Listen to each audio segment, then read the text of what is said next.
Atheopagan principle number 5 is, I laugh a lot, including at myself.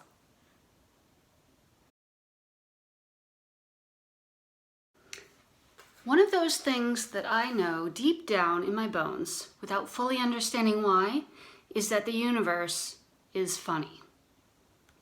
I'm not a humorologist, but I know that a large part of it is surprise. Punchlines tend to be rooted in the unexpected. Our expectations go one way, but the outcome goes another. This can be frustrating in certain frames of mind, and funny in others. Humor is a kind of magic in that regard, a type of mindset alchemy that can turn the unpleasant into a source of joy, which might explain how we have evolved to have a sense of humor, although, fair warning, I am also not an evolutionary biologist. It's a coping mechanism that allows us to take a step back and appreciate that we are surrounded by absurdity. The world is too complex for us to understand, and our brains are limited. We can either try to impose rigid order on a small part of it in order to make that part more predictable, get lost in overwhelm, live in denial, or have a good laugh. Humor is subjective, of course, and how could it not be? We all have different expectations based on different amounts and areas of knowledge, and we have to be in the right mood to appreciate humor. Our personal experience of humor is individual. For example, I tend to like meta jokes that are about humor itself, but we all have enough in common that we are able to share laughter a lot of the time. And I'm grateful for that because sharing laughter is one of my favorite parts of living. Shared laughter can help build trust in one another. Of course, the opposite is also true. Laughter that is not shared can cause harm, not always in significant ways.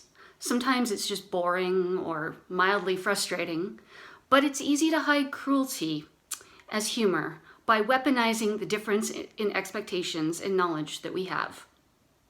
This isn't always a bad thing either. Humor is one of the most potent weapons an ordinary person can wield against social structures that derive their power from being collectively perceived as formidable. I remember reading, for example, about the cartoonist Billy Ireland, who was allegedly responsible for causing the collapse of the KKK in Ohio in the 1920s because he relentlessly mocked and derided them in cartoons. Generally speaking, the more oppressive a power structure is, the more vulnerable it is to mockery, which is why big, pompous, stuffy institutions like churches and states are often eager to quash humor, at least directed at themselves. And the more authoritarian they are, the more anti-humor they usually are as well. But, and this is a big but, big but. Anyway, it's easy to grow up learning the language of mockery as a defense mechanism. I did. When you are smart but powerless, which describes a lot of young people, it's a great coping tool for living in a dysfunctional world. But as you grow into an adult with autonomy, you gain power. Your relationship to the world changes, and people's expectations, including yours, I hope, also change. People take your jokes differently. There's still plenty to laugh at, but make sure you are using laughter to build trust with the people that you want to build trust with. The kind of humor you share matters because you matter, which can be funny in the light of what I talked about last time, humility. How much do any of us matter? But it's both funny and true because it reflects the absurdity of the universe. You matter so much and so little at the same time. Also, you are matter. Just a little physics joke for you, eh?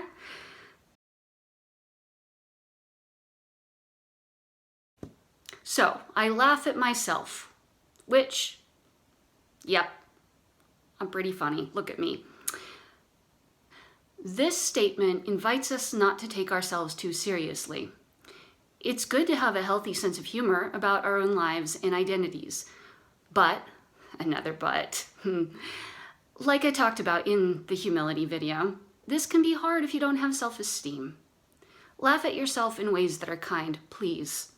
And take yourself seriously some of the time. It's all about that balance. One reason I like inventing my own rituals is that I know that I can make fun of them and still be kind to myself. My nature is such that I'm bound to laugh at religion, and most religious people and institutions don't really like that. But if I am doing it for myself, I can let laughter be a part of it. Let's face it, a lot of things about our lives are silly, and religion especially so. I talked in an earlier video about waving a bone over a campfire and giving people blessings with it. Come on, that's ridiculous. I can't even think about it without laughing, honestly. It's also fun and loving and spiritually meaningful to me, and it wouldn't be any of those things if I couldn't laugh at it. So, yeah, the clown face isn't totally coming off. It turns out that the face paint that I have, the blue, is really hard to remove. So I will be scrubbing for a while tonight.